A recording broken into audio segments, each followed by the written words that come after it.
बाबूजी एक बार एक घर में एक जो बहू ब्याह करके गई, जो पुत्री पक्ष था, जो बेटी जिस घर से थी वो बड़े संस्कारवान परिवार के थे, लोग थे। जो दूसरे के घर में गई तो वहां पर सबके सब लाओ लाओ लाओ लाओ, वही सब पूरे दिन में यही और वही जीवन, बस खा रहे हैं, पी रहे हैं, हंग रहे हैं, सो रहे हैं और पैसा कमा रहे हैं और इससे ज्यादा कुछ जानते ही नहीं। ऐसा जीवन था। लड़की ने अपने घर पर बड़े अच्छे संस्कार देखे थे, तो एक दिन उसने क्या देखा कि एक जो है बाबा जी घर के आगे से निकल करके आए और उसने कहा, सीताराम सेठ जी कुछ मिलेगा। सेठ जी ने कहा, बक भाई मुंडे आ जाते हैं सुबह से, काम के ना धाम के, सोमन अनाज के हैं, अरे काम धंधा किया करो, भागो। अरे राम राम, इतना अन्न इतना धन होने के बावजूद भी उसको कुछ नहीं दिया। तो ये बेटी ने देख लिया। अब उसके मन में आया, बोले भाई अपने परिवार में परिवर्तन लाना पड़ेगा। और देखो आज की औरतों की तरह नहीं किया, लड़ाई झगड़ा लेकर के लठ लेकर के तैयार हो जाए कि या तो तुम ही या मैं ही, ऐसा नहीं किया। उन्होंने युक्ति लगाई।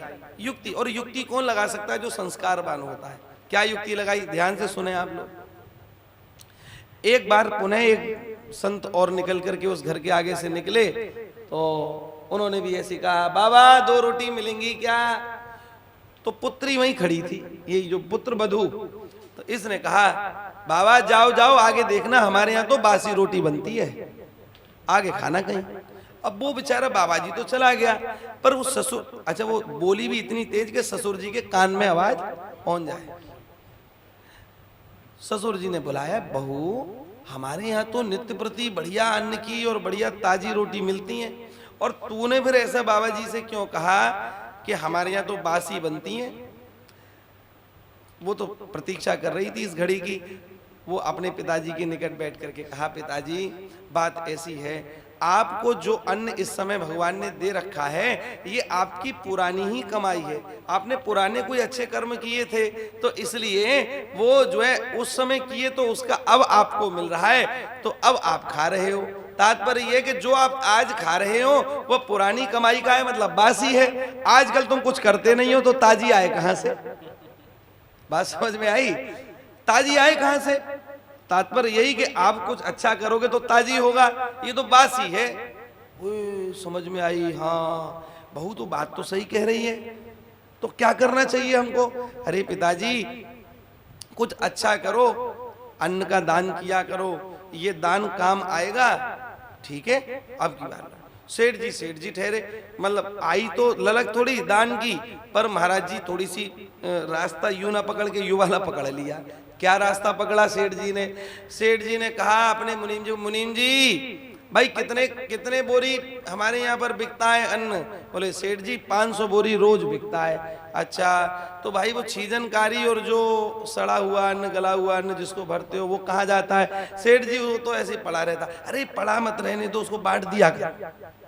जो सड़ा हुआ अन्न है, गला हुआ अन्न है, काला पीला जैसा भी, बांट दिया करो। किसको बांटे? अरे बोले बाबा जी इतने आते हैं। सेठ जी ने युक्ति लगाई, बोले भाई देखो अन्न का तो अन्न हमारा घटेगा है नहीं, बढ़िया वाला अन्न घटेगा नहीं, बुरा वाला अन्न। और बहू भी तारीफ करेगी कि हाँ हाँ हमारे सेठ जी ने, हमारे ससुर साहब ने अब दान करना शुरू कर दिया है। तो महाराज ऐसा ही कहा। अब ऐसा ही हुआ, बढ़िया बढ़िया राशन का जो अन्न था वो तो बिक जाता, और जो वैसा अन्न था काला पीला वो सब बट जाता। एक दिन बहू जो है गोदाम की ओर गई देखने, बोले देखती हूँ सेठ जी। अच्छा सेठ जी की भी आदत थी, सेठ जी भी जब भोजन करते थे कहते थे, बहू आज तो तीन हमने कट्टा जो है 3 बोरी हमने आज गेहूं बंटवाया है। अरे बहू जब से तूने कहा है तब से तो मौज ही मौज हो रही है। अरे इतने साधु आते, पहले 50 थे अब 100 आते हैं, अब 150 200 ऐसे करके बताते। मतलब अपनी जो दान की डींगे हकना जिसको कह सकते हैं वो करते हैं।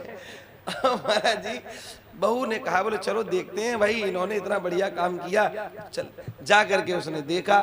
अब रोहित भैया सुन रहे हो हैं? जाकर के देखा तो क्या देखा कि जो सड़ा हुआ अन्न है वही बट रहा है। उसने चुपचाप कुछ कहा किसी से नहीं, एक थैले में वो अन्न भर लाई, घर पर आकर के चाकी में पीस करके उसका आटा निकाला। आटा निकाल करके और महाराज उसकी क्या बनाई?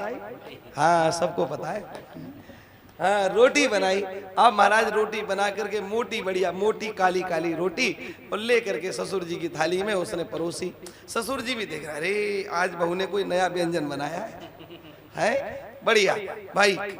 जैसे ही ससुर जी ने ले करके तोड़ा और तोड़ करके मुंह में डाला तो आग थू थू थू, अरे अरे पानी लाओ, अरे अरे क्या कर दिया, अरे मुंह सड़ा दिया।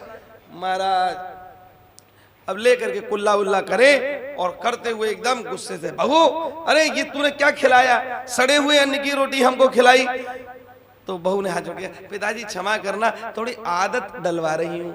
है आदत डलवा रही हूँ, क्या कहना चाहती है? बोले पिताजी बात ऐसी है ना, जैसा दिया जाता है वैसा ही मिलता है।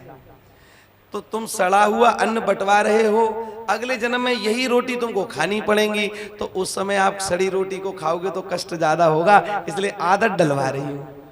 आदत पड़े, थोड़ी थोड़ी आदत पड़ जाएगी, इसलिए आपको वहां कष्ट ज्यादा नहीं होगा। ओ ससुर जी समझ गए, बोले इसका मतलब बहू हमको सीख देना चाहती है कि भाई सड़ा हुआ अन्न हमको नहीं बंटवाना चाहिए। तो महाराज फिर उन्होंने सीधा तरीका अपनाया, और सीधा तरीका यही कि जो अच्छा गेहूं था वह बंटने लगा। युक्ति काम आई नहीं आई? तो ऐसी ही युक्ति, कहने का मतलब आप जो है उसमें लगाना जहां सबका हित हो रहा हो, ऐसा नहीं कि किसी का अहित हो और उस काम को करें, वह मत करना।